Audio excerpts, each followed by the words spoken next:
díomh gach éine agus fáilte arás rúh cáit an áit. Inmh táimid I dtír nua táimid san Iodál agus go dtíreach an seo inmh táimid Oileán beag áling. Well níl sé cóbeag tá sé mór go leor de Sardinia agus tá mé mo laethanta sira ag ligint na cí san áit áling seo le mo chairde mo dlú chairde mar táimid ag ceiliúradh cúpla breithe speisialta. Tá mé an seo le caithfidh inmh so tá aithne goibh hana féin cúpla có mar tú ag fécin so féic mí inis cad cé tá going tá íomar going agus Emma díomh chalíní tá níomh going agus den céad riamh an seo mar tá an chalín seo a gcónaí ag stadéir go dtíon tá sí san ollscoil tá mo chara é dín a going tí gur go dín Tá míad an albianis an taobh ar túisceart den Oileán mar deirtar go bhfuil na trána go híomh an seo tá uisce Farfa, so be mi dig tanúla sin Honmar seach réir go algero sa taobh eile den Oileán agus an sin rinnemer an Timont. Cuis ag fad bhí sé gá uair a réir agus bhí sé go háir fad. So inis tá míad gán fheiceáil agus do dtíam siopa. Sin é. Or gluaisteán áling.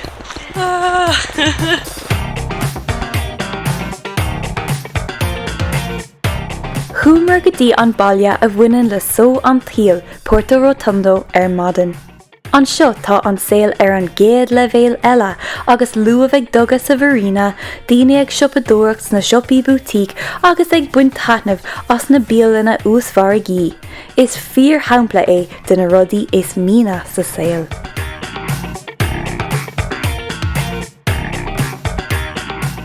Despair.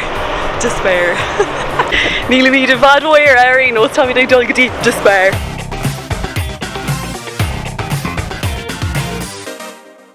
Tróna tá sé naim den linksnábe.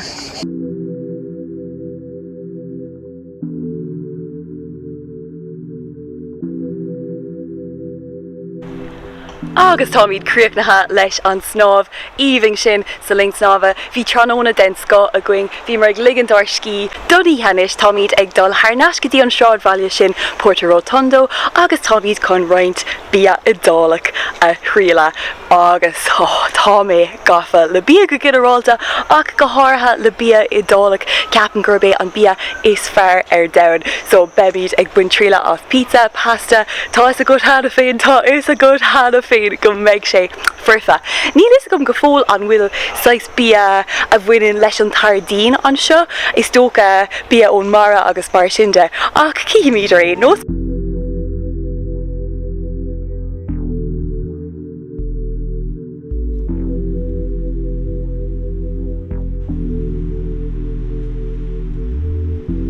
Tá sé cógwafer.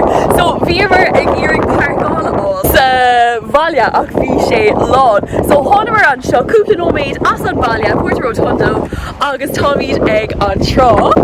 Tá líad a gréide ag tarlú an sin nach bhfuil sé go hálaigh agus fécar seo.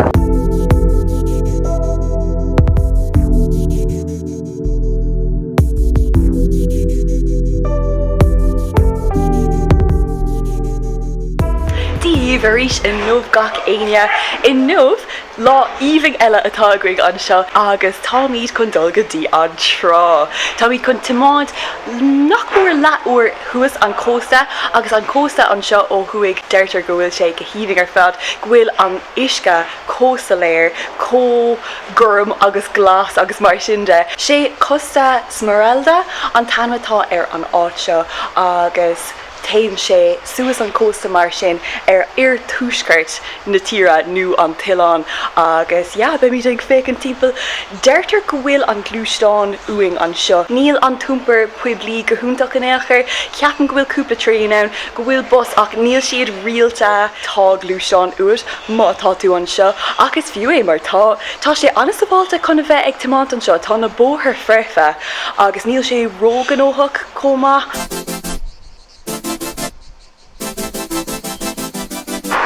Lads, Tommy's heart air, fihin nóméid she is an Bóthair agus féach ar an roiir seo a daim siúmar.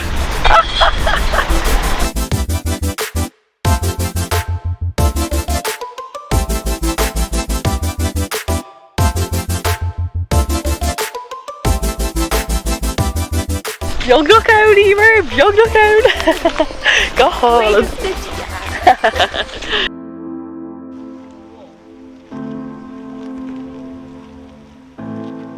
Lads, tá an uisce an seo. Dochreidte! Cuireann sé Isla Mujeres a gcuine ó Mexico a nurig. Tá sé níocha mé rud riamh ribhe seo mar seo ach Isla Mujeres. Maia!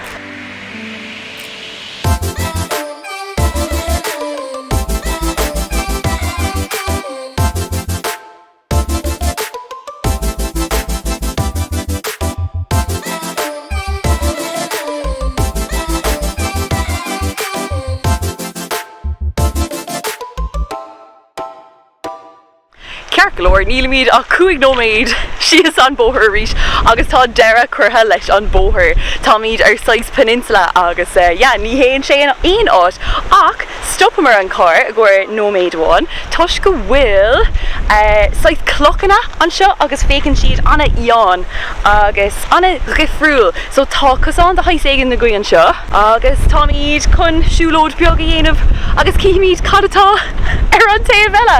Ó comála sin tá sé anna gcuéifar a rís inmh tá rogha den gcué a gcuing go dtí mánaithe anocht.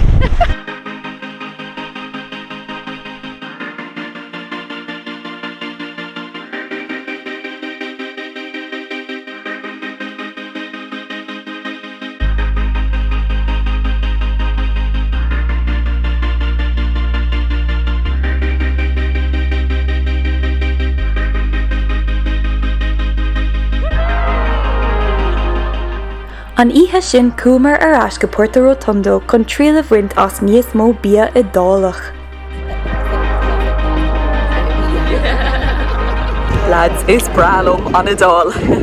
Former, oh no, tá sé gcuéifar a rís. Former arán áling Tsairdín an seo san áit seo. Down the food then. Fecar siúd an gcuidir le. Mar dúirt mé hana lads an bia is fearr ar domhan. Classic. Bhí an bia cóúr bhí sé dochreidte. Bhí mar tríal freisin as millseog tradiisiúnta Sardínach ar a dúchtar Tsairdín. Dumplagáin semolín líonta le cáis cuireach. Tá míad an calóra gach céine mar tá míad go léir beagnach is éigent nó hana féin is éigent is táach. So tá míad an calóra anocht. Oh, okay, silling.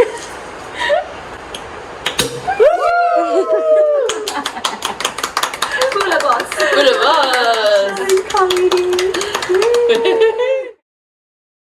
Díomh ar madan gach aine agus fáilte go dtí an Tsairdín. Ó bhí atá sé lua ar madan ach tá mé féin ag dul sios go dtí an trá. I nómh tá míad actually chun dul chuig Iodálach ón Iodálach seo. Darbh anam La Maddalena, tá sé ón áit darbh anam Palau, so tá sé sin hart ar uirclaigh ón áit seo agus an sin tógan tú bád leis an gluaisteán agus is féidir leis tomáint timpeall agus deirtear go bhfuil trána den sco an comma. Ceapan féin nach bhfuil aon rud níos fearr den bheon agus den corp ná snáb san áirge an céad rud ar madan, so tá chun dul isteach.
Cearc leor cuaig nóméid déag taréis an bád a ágáil an seo I La Maddalena, Tomid, ag an áit seo. God, is Adam, what's the name of it again? You have something pulpo. Oh God, octopus head. Octopus head. Ceann an octopus. Dá an uisce a rís sin an rud is fearr faoin áit seo. Agus ní léon timpeall na háite tá an Bóthair size garbh, so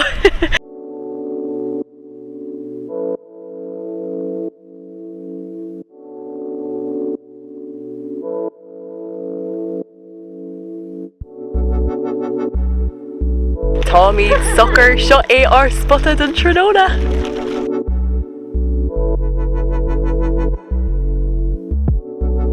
Tá ag dul go dtí na Cailíní. Woohoo, Cailíní. Shulling. Oh lad, tá sé ferfa. Tá sé for glóir. Ach, is fiú é ar láte cosúil. Oh, that's a big rock. Sin clock. You should have warned you. Sorry.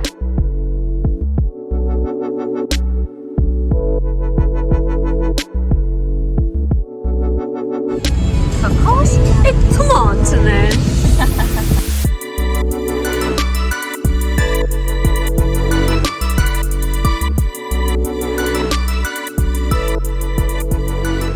Tomid inis ag timáint timpeall an Iodálach ar fad agus féach ar an stop seo sa stopbeag trá eile atá anna dheas ar fad.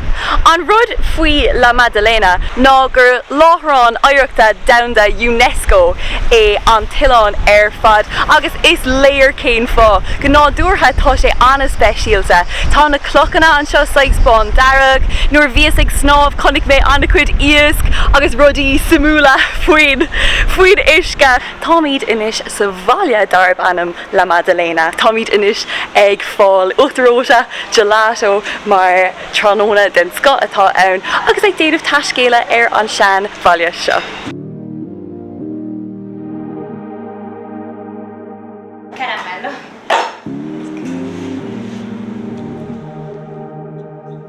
Am sin sása leis an gelato. Anna yes. Well, arás ar an bád a rís agus Tomid ag iarraidh dul suas go dtí an bar inis chun fécint ar na réirceanna álainn atá an seo.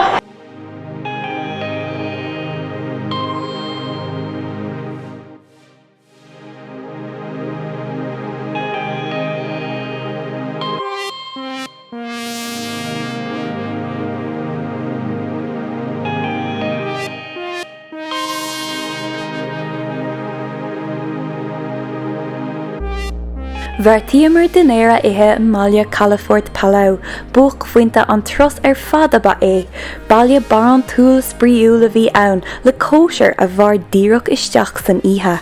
Dinéir den sco eile an seo in an Tsairdín bhí bíon na mara go an uair seo agus tá an muir like an sin so agus tá an bíalan an sin so bhí sin ó go hálaigh ar fad agus inis tá marga ar siúil marga na hithe so beimid ag déanamh roinse po dochreidte an seo agus cíimid cad atá an seo tá iad going tá siúdra going an seo. Yeah, féic méid inis tá sé gnócha go leor comá agus tá sé nach mór de clog an ihe. Oh lads, a bhfuil sé bheith géirí géin fáine all. No, sin an ias. Is tóca go bhfuil cóisiir ar siúil an seo inis. Níl is going ach tá daoine ag damhsa ar na sráidna.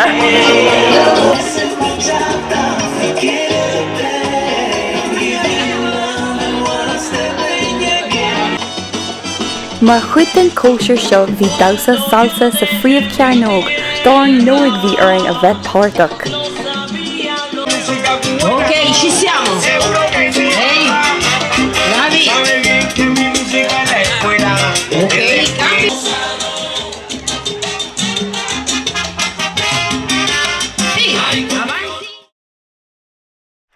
Fháil arás go dtí an cósta. In nuamh Tomid an áit eile an seo in an Tsairdín. Tomid agus Tom Cínta chun é seo a rá go míceart la tíosaí ceafam agus sé ceann dis na trána anna ada ar fad ar an cósta thuaig. I nuamh dágamar Porto Rotondo agus Albia agus an ceantar sin in a raibhamar mar táimid ag Tsairdín go Algero chun an etalt a thógáil a bhaile. Ach ar an slí, seachas bheith ar na príomh Bóthair atá Saisildránach agus mar sinnde rinnemer an ceann leis na roiirceanna na sléibhe atá an seo tá siad dochreidte. So gá uair níos déanaí táimid an seo, táimid chun fheiceáil sa caithfidh evening seo agus siúlód a dhéanamh ar an trá agus sin beimid ag boga ar aig arís saoil ar an ggósta go Algero. Faoi láthair táimid sa cathair táimid in Algero faoi láthair agus tá cúpla uair going an seo sa rachmid ar ascadí an airport. So táimid inis ag fháil cúplaród bia agus an seanbhaile. Is léir gur cathair mhórtha I Algero tá go bhfuil an balla mór seo a gcuing agus táimid chun dul istigh inis.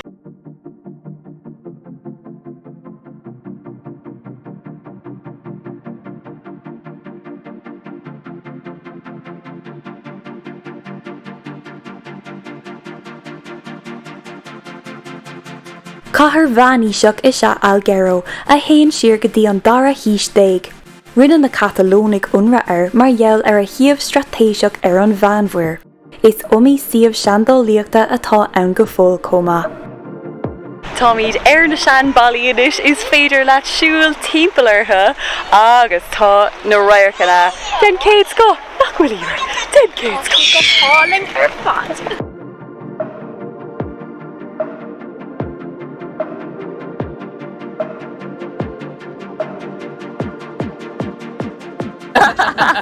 Sláinte Cailíní gur bhaith go bh an tros.